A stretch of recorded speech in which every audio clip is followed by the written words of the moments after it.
All we right, at? so we're back to Cracks in Postmodernity with a very special guest, Andre Aciman. Thank you so much for coming on. Thank you for having me. So no, I'll start by saying, I, like many others, discovered your work through Call Me by Your Name. When I saw the trailer first, I decided that I had to read the book before seeing the movie. So I quickly got a copy, read through it all in just a couple of days. But after reading it, I decided that I needed to read more of your books because of how profound Call Me by Your Name was. So I would want to start with Out of Egypt, since that was your first book, your memoir about your upbringing in Egypt. So can you talk a little bit first about your ethnic background and the mix of ethnic groups that you lived amongst at that time in Egypt? Yeah. Um, Egypt at the time that I was growing up, we're talking about the 50s and the very early 60s, was fast becoming an Egyptian city. In other words, populated by people for whom Arabic is the dominant language, which makes perfect sense because it was an Arab-speaking country. But where I was living, and in Alexandria in particular, it had become a heavily Europeanized city. Mhm. Many Europeans, not all of them from the what you might call the upper echelons. Many of them were workers, but you had Greeks, Armenians, Lebanese, Syrians living there. Turks, I'm part of the Turkish sort of diaspora, if you want to call it. But there were Italians, there were French, of course, and ultimately Brits, because Egypt was an Egyptian colony. But the dominant language was French. So you'd go in any store and you would speak in French, and everybody understood French. Which is ironic because though it belonged to England, French had become the dominant culture. And in other words, the Comédie Française, which is the sort of national theaters company of France, used to come every year. The ballet used to come every year. And we had a Grand Slam event every year in Egypt, where basically anybody who was interested in tennis could go and see and just watch the game. You had world-class champions coming to Alexandria. So it was a very Europeanized city, and in many respects, we never thought that this was going to change. It did change, however, after 1956, when the Egyptian government nationalized the Suez Canal. In other words, the Brits had basically commissioned it, they had invested in it, the French had paid a lot of money in it, and of course, the Egyptians felt that it was in their territory and they should take it. How legitimate that is a different question that I would never understand and I don't want to get into. But it meant that after 1956, when Brits and the French have declared war on Egypt, all French citizens and all English citizens were basically expelled right away. It so happens that also Jews were affected, and I'll stop here because Israel had also joined France and Germany and England to attack Egypt. And therefore all Jews were menaced. Many were kicked out, and eventually all of them left. All Jews left Egypt. It became basically a Judenrein kind of country where there are no Jews left, or 3 or 4 at most in Cairo and in Alexandria. Mhm. So So that's where and I come from. Okay. So, and you said that the kind of dominant language was French Yes. at the time.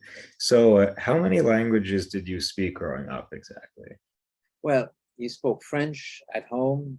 You spoke Arabic on the street because everybody understood Arabic. Mhm. That was a dumb. So I spoke Arabic. I studied Arabic at school. I went to British school, so I had to learn English as an acquired language. Mhm. And I knew Italian already, and many of my friends were Greeks, so we spoke in Greek. Wow. So it was a very multicultural country. It doesn't mean that, unlike the United States, every group did not necessarily like the others, but they knew they had to cohabit together. Mm. And so they did the best they could. And eventually everybody lived together quite well, I have to say. Although there were suspicions, they are Greeks, they're Sure. not like us, they're Italians, Mhm. they're not like us, that sort of thing. But that's not unusual in the rest of the world. Of course. No, and it's interesting because etymology, word roots play a big role in a lot of your writing. So, I mean, those who know Call Me by Your Name, there's the scene with the etymology of apricot. but one from out of Egypt that I found interesting. I believe it was a Passover Seder where there were both Jewish and non-Jewish family members sitting around the table. And there was a Greek Orthodox family member who said amen at the end of the Haggadah. Yeah. And I think everyone looked at her and she was saying, it's amen means the same thing in both the Christian and Jewish context. And then this launches a theological kind of debate about, do we all worship the same God or not? So no, but and then there's, I think following that scene, you talked about going into the Greek Orthodox Church to light a candle with her. So no, I'm curious to know more about the fact that you're in such a spiritually religious diverse area growing up. How did that kind of shape your sense of self, your sense of reality, being exposed to all of that? Well, what it does mean in my case, because I was exposed, and basically I went to church, I went to synagogue, I don't think I ever went into but I did enter, of course, a Muslim temple Mosque, yeah. because I had to take my shoes off. But you did this with total tolerance. In my particular case, not because I was tolerant, but because I didn't believe in any of it. Mhm. I had no patience for religion, and I still have remained that way. I hate religions. So I have I'm a lapsed Jew. I never learned a single prayer from Judaism. I didn't care to know it. I know the Our Father because that's what I was taught, Mhm. which is a Christian prayer, but it doesn't matter. I don't care for any of it. In many cases, people were religious. My family was very Orthodox in certain parts of it, not all of it Mhm. was. But basically, I wasn't. My father certainly wasn't. My mother pretended to be, but she wasn't. And my grandparents were somewhat religious, but I don't know how religious they were. They never discussed it. Mhm. They just went through the rituals, and I just hated it. But I mean, it's a universe, Alexandria in particular, in those years, where all religions cohabited also. In other words, your friends were Greek Orthodox, they were Italian Catholics, you understood what they believed in, they understood what you believed in, and so on and so forth. Mm. And it's interesting though, just considering like the title of the book itself, Out of Egypt, which you see that in the prophet Hosea and the Hebrew scriptures, Yeah, and within the Jewish context, referring to the Jewish exodus coming out of Egypt. In a Christian context, you can talk about Jesus's exile into Egypt. right. So whether you're looking at it spiritually, historically, it's a very charged kind of phrase, the title. But I'm wondering, to what extent does your experience of leaving Egypt, going out of Egypt, resonate with these larger spiritual or historical contexts of that phrase? Well, I mean, for us, in particular, in my family and myself included, it was totally ironic. Here we are about to leave Egypt, which is the ultimate Jewish ritual, leaving Egypt, finding liberation once you leave Egypt. We didn't want to leave Egypt. We were Mhm. very happy and very content to live the kind of life we led in Egypt. So were my parents. My mother never worked. She liked her friends. She would visit people. My father lived a rather secular life with various mistresses, which is a known fact. I've never made a secret of it. And so they were content. They were wealthy. So what's to give up? What's better than this? Mhm. Eventually, we were kicked out. In other words, the choice was taken away from us. And I don't think my father certainly never recovered. And I sort of have turned to writing, but usually about loss. Mhm. And that has been sort of the dominant key in which most of the things I write. There's always an expectation or a remembrance of a loss that has bruised us permanently. Yeah, I mean, I think that's clear both in the fiction and the nonfiction, this sense of longing for something, yearning, and yet we recognize its absence. There's something lacking.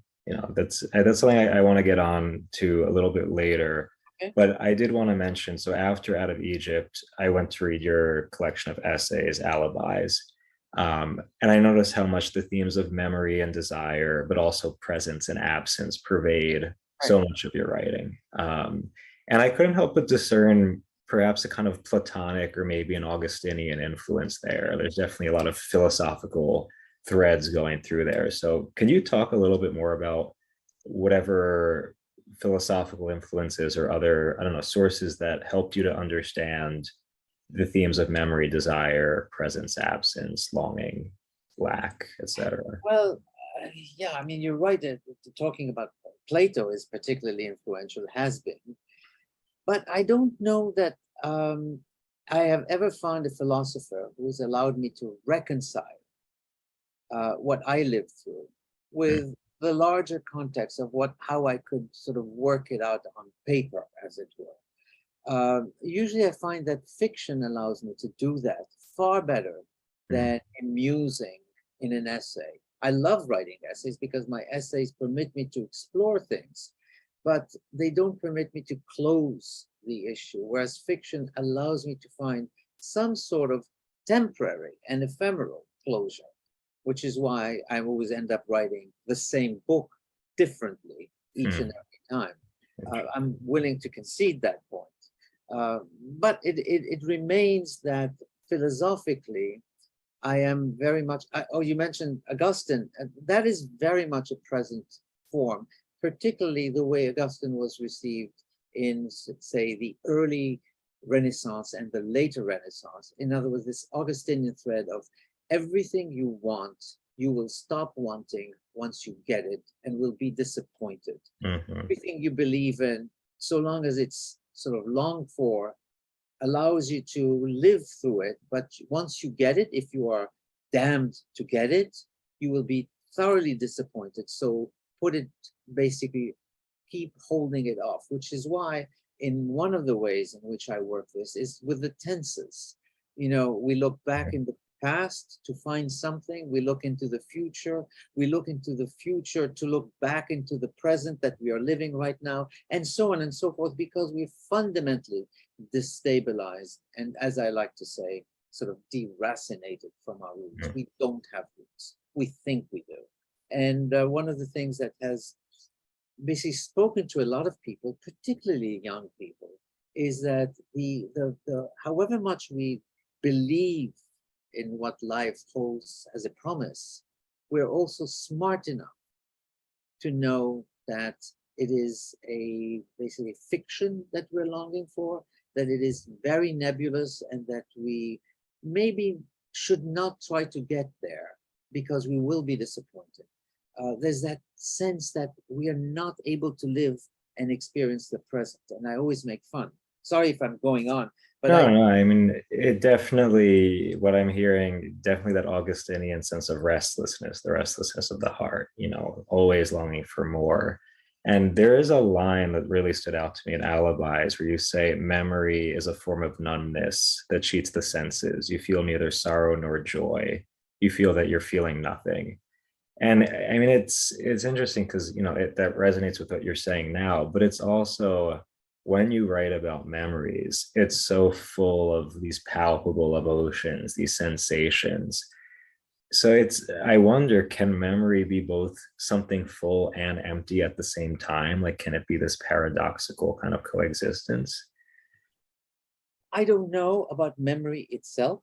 I do know that writing about memory or writing memories allows the memory to basically hold space that it doesn't have in real life. So you write, in my case, and in many other writers, you write a long sentence about something you remember, the sensual aspect of it, the plenitude that you feel that you have felt allegedly in the past, that sense of, wow, this was fantastic. When you write it, you extend it, you elaborate it, you give it a scope that in real life it doesn't have. And that is the richness of writing. And in a sense, I'm not making it up that I have become a writer, because writing allows me to inhabit a universe where pleasure is possible, so long as you describe it in an extensive manner. So basically, writing for me is like a home. It is better than a home. It gives me a sense of permanence where I don't have permanence in real life. I'm aware that there are dangers outside, there are dangers within as well. And so I'm aware that the people that you love, you may no longer love, and they may no longer love you. Or one day they love you and one day they don't. But on paper, even when you have doubts about it, the extrapolation of the doubt that you hold vis-a-vis others is wonderful. It gives you Mhm. a sense of pleasure that you don't have in real life. So, I mean, it sounds like you're saying there's something about the written word that allows this memory to remain, I don't know, remain something present, or for that desire to reach, if not an ultimate fulfillment, like the desire isn't totally, mm, eliminated or dissolved through the power of the written word. Like No, it's, I mm, don't. But I think the sense of numbness mm, that I feel for so many things. I feel numb. I mean, I know better not to say that I feel numb, and I force myself not to feel numb. It's like when you watch a third grade movie on a night where you're extenuated and you're troubled, you just don't want to, you want to see something stupid. yeah, You know it's stupid, but you're enjoying it in a manner of speech. sure. That's how numbness is for me. In other words, um, I recognize it, I will live through it, but on paper, that numbness itself can have an underside that Okay. you never expected to find, and yet it has. Gee, I feel numb. I remember the numbness that I felt that day. It was on a beautiful spring day, and she was beautiful, or he was handsome, whatever you want, and blah, blah, blah. And suddenly, the numbness that you're describing begins to acquire a voice. Hmm. Okay. I see what you're saying. Yeah. No, and it's the other major theme that we see in alibis, but again, in most of your other work, is the significance of place, of cities, of a location, especially considering, you moved around from place to place in your childhood, you visited places in your adulthood. So what role does physical location play in shaping our desire and our sense of identity? Our sense of identity, I don't think, is defined by place. Mhm. Most of our lives are spent with other people, and I think other people do have they contribute, let's say, they don't define you, but they contribute to your definition of who you are. You define yourself vis-a-vis or in opposition to other people. Mhm. At least I do. Um, I hate his features. I don't like him, etc., etc. I like myself better. I'm much better than that. You, Yeah. you use the other person as a foil in order to define yourself. Place doesn't do it for me. I have loved certain places and I go back to them all the time, but I don't find that they help me define myself. Even acquiring and going to a place whose language I know and is not English, yeah, I can understand enjoying speaking that language, but it doesn't do anything to the me who's me. In fact, there is no me who's me because the me who's me is changing every single day. Um, Mhm. so uh, I don't find that place is that important. I can claim, and if you want me to, I will say so, but I won't believe it, that place is important to my experience in life, since place has defined in many respects, what happened to me. Mhm. But has it contributed to me? No, I don't think so. I've lived in Italy for quite a few years. Did I love it? No. I lived in France. Did I love it? No, not really. I live in the States for about 50 years. Mhm. Am I American? I doubt it. I am a New Yorker. That's obvious. Oh, that's what I was gonna Be a say. New Yorker, Yeah. it's not difficult to be a New Yorker. Well, you write about New York with such vivid emotion. So I mean, I can't help but feel like New York is significant for you in some way, or it's Yeah. impacted you in some way. So what is it about the city that's, I don't know, that speaks to you so much? I don't know if it's the city itself. It's, for example, I go into Central Park every day, at least Mhm. twice. Do I like Central Park? I don't know. I don't know. Uh, does it remind me of the country? It does, especially when I don't see the buildings around it. Do I like the countryside? Absolutely not. Okay. People think I love the beach. I can only stand the beach for about 15 minutes. Yeah, me too. And I, because I get sunburned, I get bored, I have nothing to do. I can't read at the beach. I'll fall asleep. Do I like listening to people near me talking and chit-chatting and listening to their radio? I find it detestable. So I don't like the beach. I like it for a few minutes when I jump in the water, and then I'm bored Mhm. and I want to go back home. And when I go back home, what do I want to do? I want to sit in front of my computer and work. Mm. I can do that for many hours. The beach, no. Yeah. And the Central Park, a good hour walk in Central Park. Yeah, what I like about New York, I don't know. I don't even know that I like New York, but I've lived here, and it's so easy to say I love New York, Mm. or to claim that you belong here. I know those are words. They're not good enough for me. I mean, what I sense when I read your writing about New York City, there's this fluidity about the interactions, about the things that go on, people's experiences. And I think that does overlap with, again, the fluidity of desire in your writing. I don't know. That's what I perceive. I don't know if there's anything intentional about it or if you see that. Well, it's what you might call the edge in my writing, and Hmm. the edge is basically about desire. Yeah. It is desire for other people. It is desire for something better than what is ordinarily given to us. I don't know what that is, to be honest, but I know that I long for things. I'm looking for something.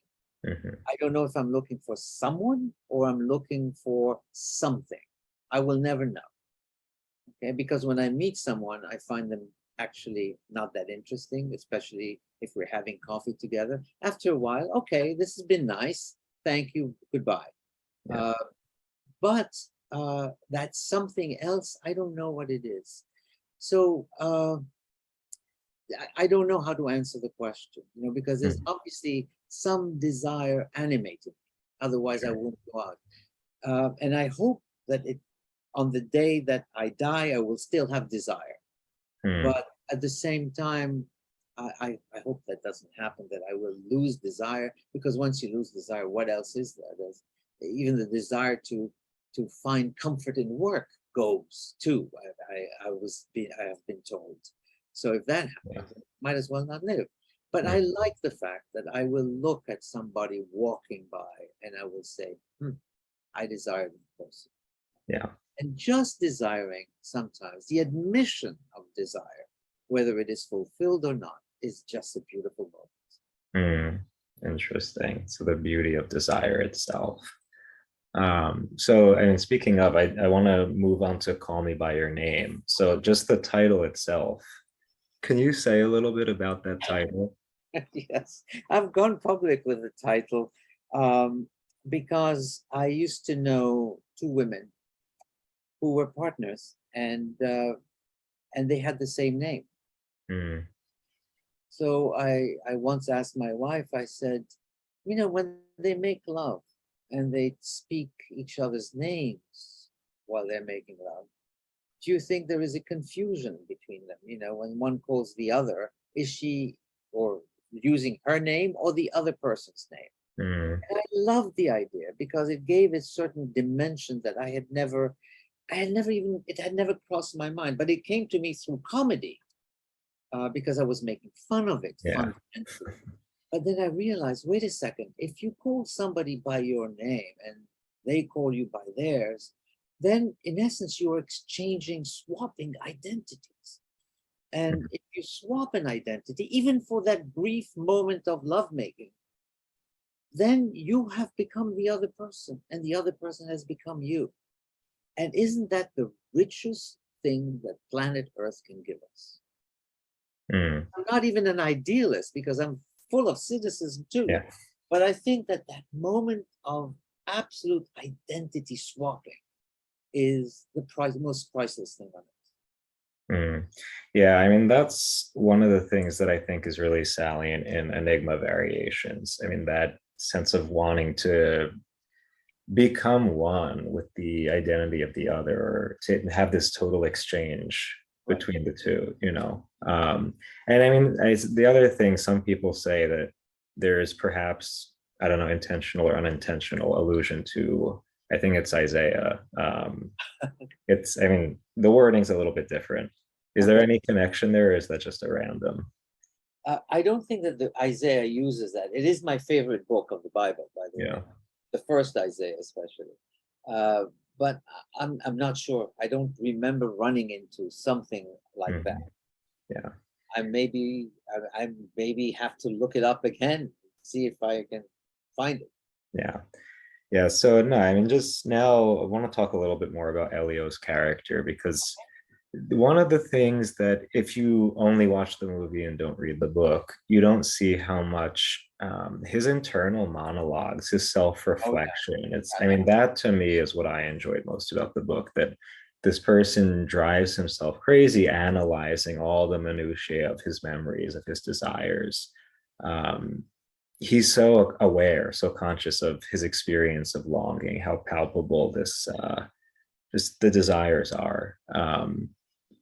Tell me more about that. I've always been curious to understand, how is Elio like this? How is he so aware of himself? Uh, I was always like that. I've Mm, always been aware of myself. And I think we are all of us the same way. We may not want to admit it, but when we desire someone, male or female, we are in essence fantasizing of touching them, of I remember a guy in class one day turned to a girl sitting next to him and licked her arm mm, because I said, what are you doing? I've wanted to do this all my life. And she didn't seem that shocked. Okay. But really, this is what he was cradling in his soul. He wanted to lick her arm and shoulder. Uh, but I think we all go through this. And essentially, when we want to sleep with someone, we are combated by desire, which is raw and frank, and there are no secrets. And at the same time, we know that it's going to be very difficult to attain that goal. And so we try to disparage them at the same time that we desire them.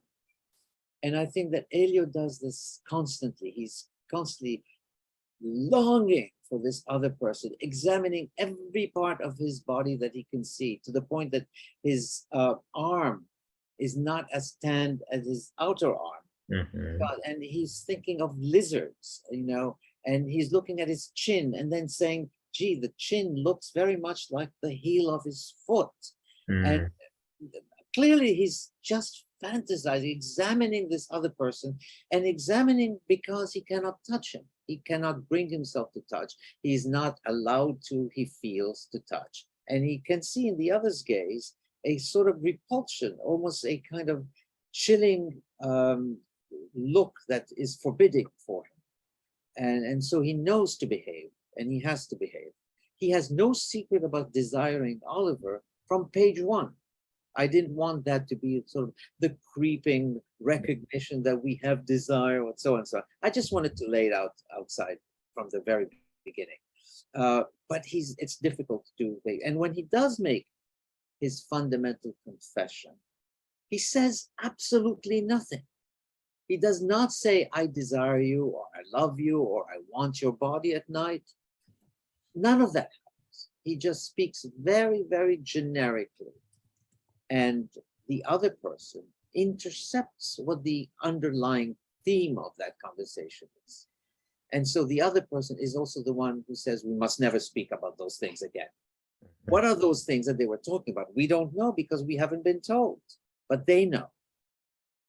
Yeah, and I think there are fantasies, moments of fantasy in Elio's behavior towards Oliver, where he wants him to come into his room at night, and in fact almost feels that he has come into his room at night. And they're lying naked, and he's on top of him, and he's imagining this, grotesquely imagining, because he's going into all kinds of details, which is what we all do. And hopefully we continue to do until we die, when we long for something. We don't think of clean things. We think of the filthiest sexual situations that sort of bind us. And basically because we like not the filth itself, because there's no such thing as filth, but we want to go as as precisely as possible in what it is we want from this other person. How is this other person going to make love to us? Hmm. Yeah, and one of the things that does not appear in the book, but I think they added into the movie at the very end, after he gets off the phone with Oliver, Yeah. he finds out about the marriage, Oh yeah.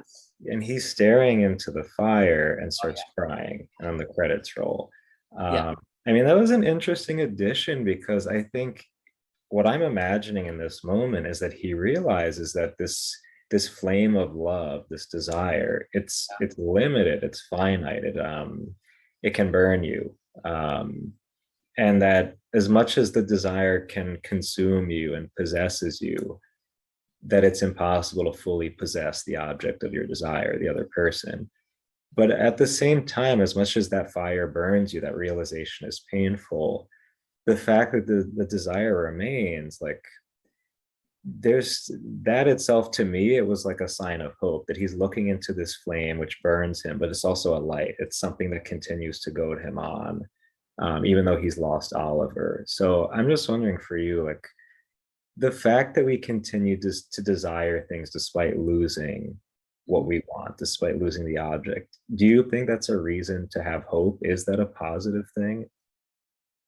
Uh, I think we should always have hope. In my own life experience, running into someone that you loved once upon a time, many years, many years in my case, because I have many years behind me, uh, it's not always pleasurable. Mhm. It is nice to find out that there is a lingering friendship going on, sweet, uh, but the desire is not there and the intimacy is not there. We can speak very frankly to each other about who we were back then, what we wanted, Mhm. what we got, what we didn't get. Um, but by and large, I think that the future truncates something. I do think that in Elio and Oliver's case, I wanted to see them get back together, which I did in a different book. And I thought that there was hope there. There was something that allowed them to build, even after many years, to rebuild what they had. I hate the idea that something so powerful as what they had should just peter away. In Mhm. my life, it has. On the other hand, some people that I've longed for and had in the past, I have never met them again. So I have no idea what we would be doing together many years later. I don't think we would. But there's always that hope. And I think you're right. When he looks into the fire, he begins to weep a tiny bit, Mhm. but he's also smiling. If you look at his face, I've seen the scene too many times at Yeah, I this can point, imagine. but he's not unhappy. No. He understands. It's not, he's not sort of putting the kibosh on it, but at the same time, he realizes that however wonderful it was, it may not last out in time. It could, and there is a sense of what I like to call plenitude as he's Mhm. watched. Because what happens at the very, very end, he hears his mother calling him, Elio, and he Yeah. turns around, and then the movie ends. And at that point, you can have a sense that he still has his family, he still has love around him. It may not last, as we will find later on, but there's something wonderful in the fact that this young man has encountered love and is ready to move on in life. No, and I forgot that part, that at the very end, his mother calls his name. So Yeah, it's, again, this sense that even though you lose the person who first kind of awoke your desire, someone continues to call you, like you're still desired by someone, yeah, even if it's just your mother or your family. yeah. Um, yeah, and I see how a lot of the themes are, continued into Enigma variations, which I have to say that's my favorite of the novels, and explored in different ways, of course. So yeah, what I would really stands out to me in Enigma variations is how you portray desire and identity as being enshrouded in this sense of mystery. that we're always in this kind of fluid state of tension between desire and its consummation. So like one of the images you use about the bridge. So one of the characters Oh, says they're longing not to be on one side of the bridge or the other, but in between, walking on the bridge. So that space in between of mystery, of being suspended in the tension of desire.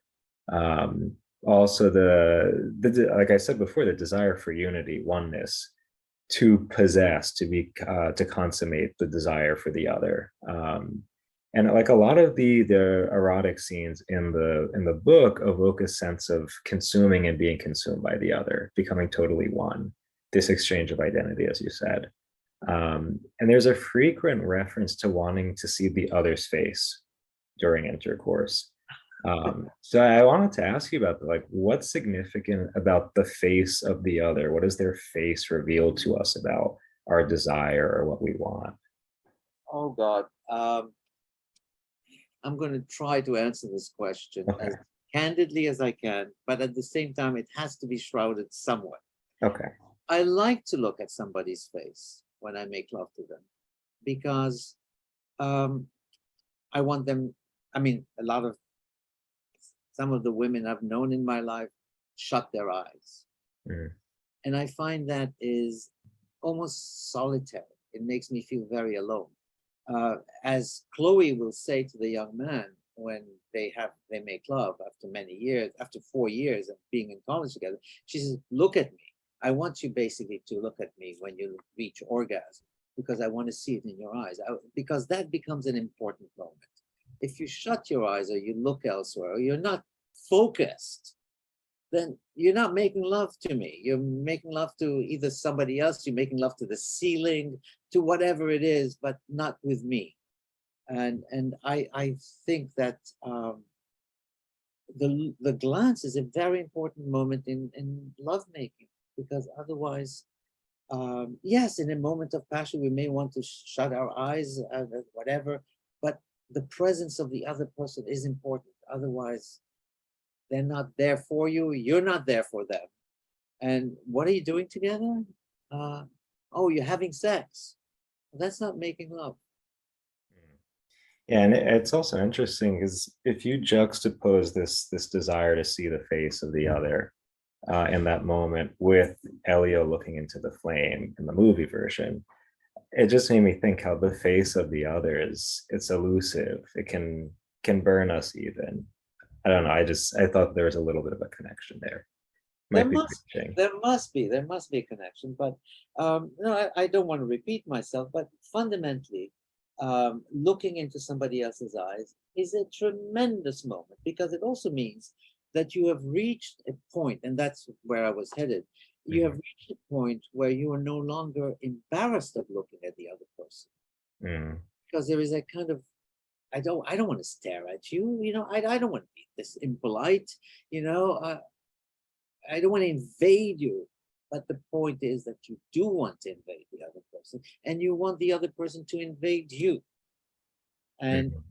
it's when you can't look at somebody else's face, it's that you don't want to look at them. That has happened to me in my life as well. I Yeah. will say no more. No, and another thing that stood out is the question that keeps appearing throughout the book, are you happy? And there's a point where the main character says, you know, happiness is a foreign country, which for me evoked the image of first of the bridge, you know, not being here or there, you're being somewhere in between.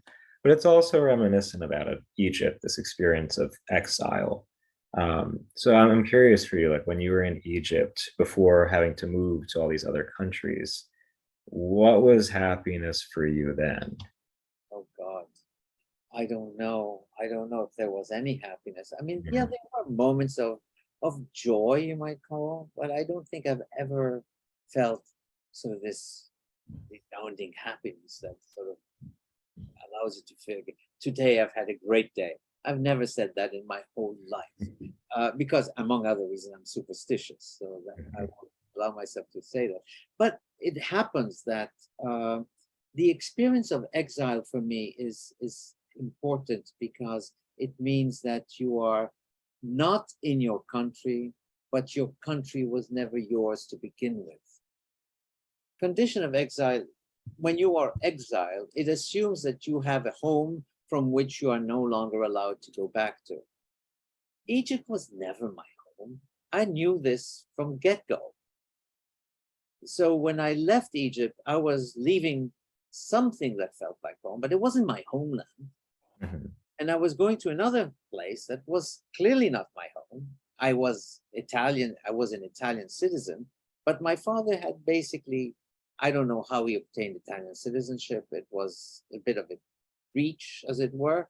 And Mhm. so I never felt Italian. And I was going to Italy as if that were my homeland. So no home is a homeland, which is the image that you evoke of the bridge, which I intentionally threw in there, is Mhm. that you're no longer in Brooklyn staring at Manhattan, or you're no longer in Manhattan staring at Brooklyn. Your home is somewhere in between, but there is no land in between. Mhm. But you feel that neither one is home, but you basically, it's the transit, as I called it, between the two that is really your home. And the transit exists, in my case, just on paper. It is what paper allows me to have that land does not offer. Mhm. So the other thing that I get the sense that desire in your work, it's always intertwined in some way with violence or with death. So on one hand, desire can lead to this violence or harm against the other. So you see Oh, Oliver struggling with this question of, should I reveal to Elio that I have this desire for him? Am I going to hurt him? Am I going to take advantage of him? Especially considering the age gap. On the other hand, there's the death to self, the violence to the self, and allowing yourself to kind of give yourself to the other. So in Enigma Variations, there's a line where a character who's married with a child says, I no longer belong to myself. I belong to my child, my husband, my home. So it's again like losing yourself, saying yes to this other, giving yourself to the other. So I don't know, in what sense do desire and death, desire and even violence coexist with each other? I don't know. I don't know if this is a fair question, because I don't think that there is violence in my work Hmm. Okay. unless you Interesting. see it, or you extrapolate it. I've never liked violence. I mean, I don't commit violence. No violence has been committed on me yet. Mhm. So I hope it never does. So I'm kind of foreign to that concept, but I do know that to give yourself over to an experience um, requires you to cross certain boundaries that exist, whatever. And Mhm. in Enigma Variations, the crossing of the band, and of course the bridge again becomes it. And I wanted, by the way, I quoted Hart Crane's The Bridge in that Mhm. particular description of the bridge, so Yeah. I knew what I was doing. But it is, I mean, if you have gay tendencies and you haven't explored them, going over that, crossing that bridge, is itself quite a daring and bold act. It Mhm. might be an act of violence against yourself. I don't know. But it means that you are risking something. A risk. Yeah. I And think that's a good way to put it. Yeah. yeah, and the risk exists when you have it's a hetero relationship. Because going over into somebody else's home, and think of it, you enter somebody's home for the first time, you know you're going to have sex. Um, it, do you feel that comfortable? I don't think anybody feels comfortable. Mhm. No, there's a sense that where is the other door that I will have to leave from once this is done? All kinds of things cross your mind. Yeah. And then I would ask, if not like actual violence in a literal Yeah. sense, what do you say about the potential of desire to hurt the other, at least emotionally, or Oh, in that way? I don't know. That's a good question. It's a fair question. Hmm. Um, People have hurt me, Hmm. but I never went into a relationship in order not to get hurt. In other words, I have never said no to a relationship or to even a one night, uh, thinking that, oh, I might get hurt. No, I've never done that. I've always gone through. In other words, yes, go for it, see what happens. And I assume that the other person has basically made the same decision. Yes, I have hurt some people. I know that. But that was part of, there was no dishonesty on my part. At least I think so. Nor did I lead them on into thinking that there was more than what I was willing to offer. So by and large, yes, there are risks. One does get hurt emotionally, but this is what happens in a modern society. You know, you have more than one partner in life, and you know there's a risk. That is a given. Mhm. Yeah. So again, that sense of risk that's implied in desire. We know it's there. You know, we know it's inevitable. Um, but yeah, I mean, so on a more personal note, what I appreciate most about all the stuff that I've read from you is that you really look at desire head on and dare to allow it to go to its ultimate fringes without censoring it, to go to its ultimate length. And I see that just to be such a contrast against what I see so many other people do in the world. I think people are afraid of their desire, so they're inclined to reel it in, to cover it up, to censor it, either because of the fear of that risk, as you said, that it's going to be painful, that it's going to hurt me, or that it's going to lead me into trouble, that it's going to lead to destruction. So I don't know why are so many of us afraid to desire? Why this need to censor, to hold it in, to mask it? I don't know. I don't know that there's a why. First of all, let's begin with this. Uh, Most people I have found uh, are not that honest with themselves. Mm, In other words, they know that they have a desire, but at the same time, they want to consider it sort of transitory. okay. It's not going to last, so why take it seriously and so on. Or secondly, you have that the other person is in fact in another relationship. And you know that it would be a waste of your time and you will be humiliated in addition to everything if you cross that line. You know that they're very happy and nobody is that happy as they claim, but they're happy enough that you know you will introduce an aspect that might even ruin your friendship with them. So you don't do it. These are some of the boundaries that we live with. But by and large, I find that, and I say this without any sort of vanity, is that every time I have said something that is almost outlandish in my description, of course, at the same time that I'm outlandish, I'm also extremely tactful and very graceful in what I write and how I write. So the one is covering up the other, but the fact that I'm bold enough to say what I'm saying is still there. I find that a lot of people will end up saying, oh, that's exactly how I feel. Mhm. That's what goes on in my mind when I desire somebody else. I have the same fears and I have the same exact fantasies. And so I always liked what Jesus said, which was amazing. You know, like, if you are without that sin, throw the first stone at me. Mhm. And nobody has yet thrown a stone at me because of that, because essentially everything I say is universal. Everybody feels. Mhm. One of the things that I like to say to a lot of my male friends is that there's not a single person on planet Earth who has not had a homosexual longing. It's just not possible. And of course, when I say this, they say, well, you know, when I was younger, blah, blah, blah. They give you that kind of explanation. But Mhm. the fact is that everybody desires people of their own sex. There's not a single exception. But people don't want to say that. Mhm. But when I say it, they sort of they come closer to me and they feel, oh, yeah, well, yes, sometimes I too. That sort of admission. And I write the same thing about a city like Rome.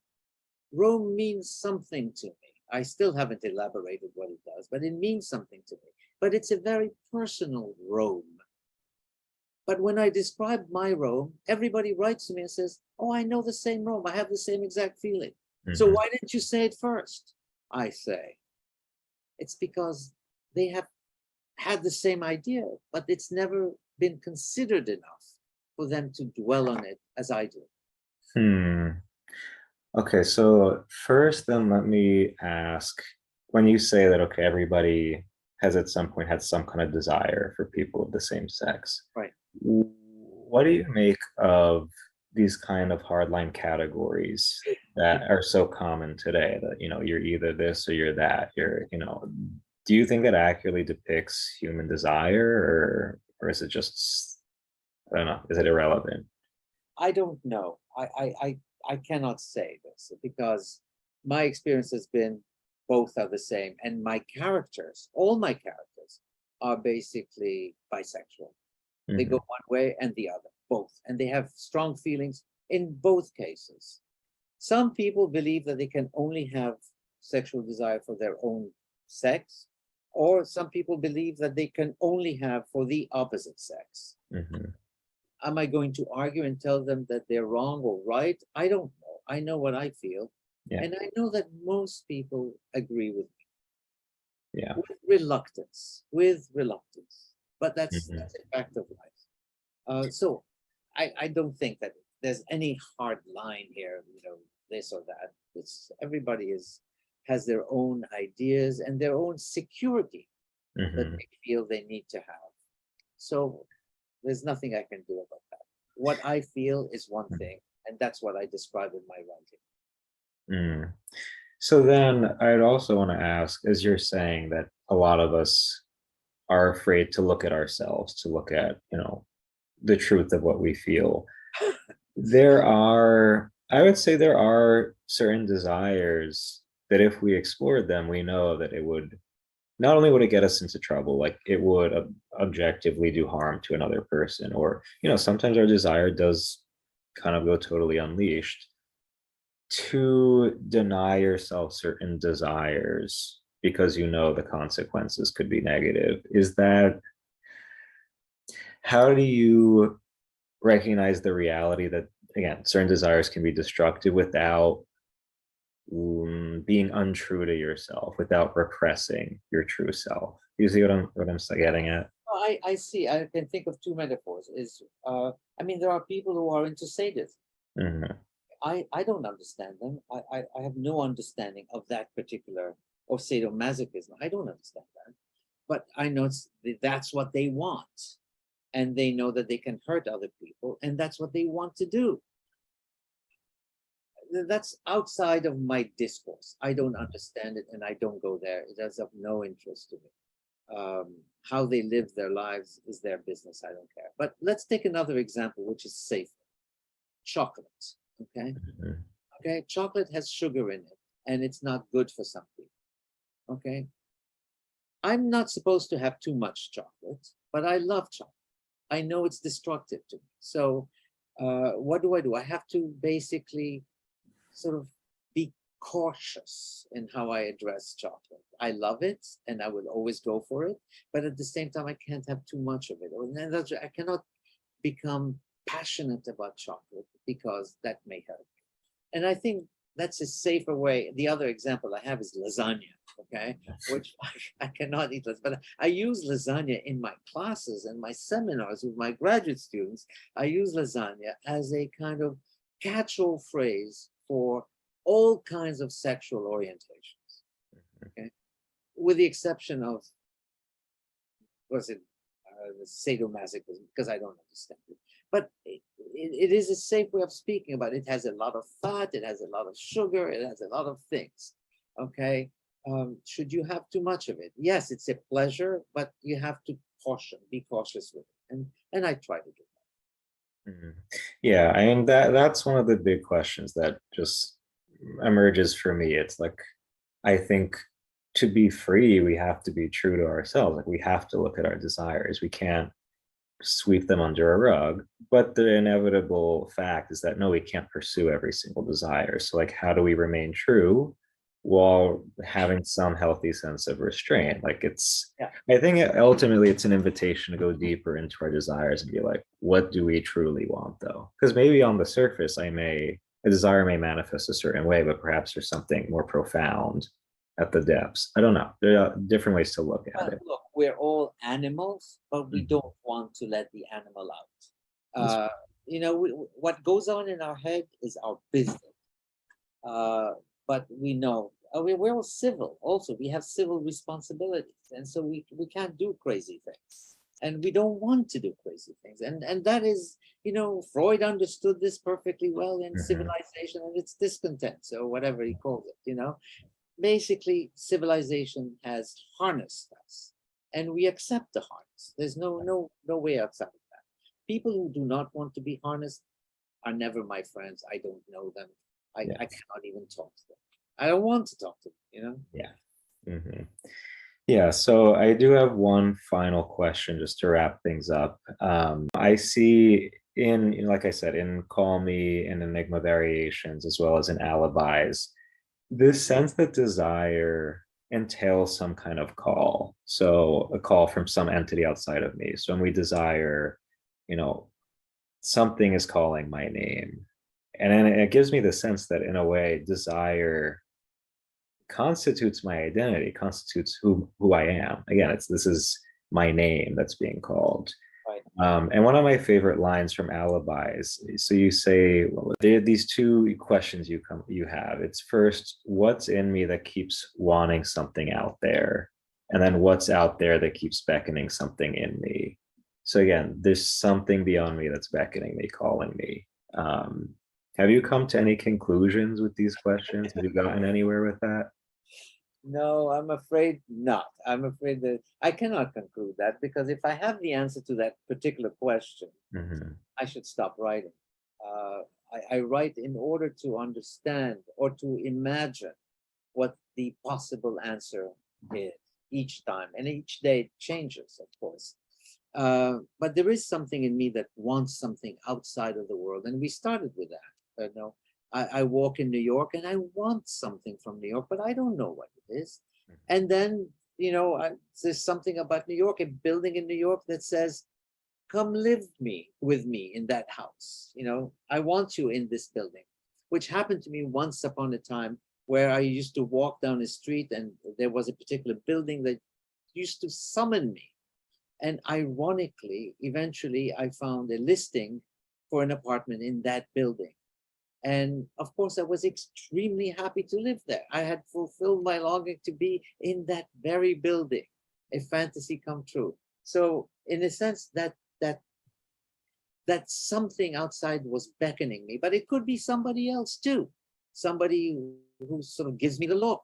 Of course, it doesn't happen that frequently any longer, but that's okay. But yeah, I still remember walking in the street and catching somebody's glance and feeling, oh my God, at least it's a wonderful possibility. It doesn't have to go anywhere. The possibility alone is enough to give me pleasure for that moment. Whether it is fulfilled or not is a different option altogether.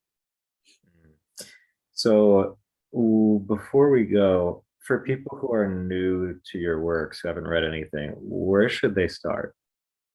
Oh, they should start with Call Me by Your Name. It's the easiest way to get into it. It is a book that is fundamentally quite easy. Mhm. People find it sometimes that it takes too long for the two to get together. Mm, But I like the build up, maybe. and I enjoyed it. I did enjoy it.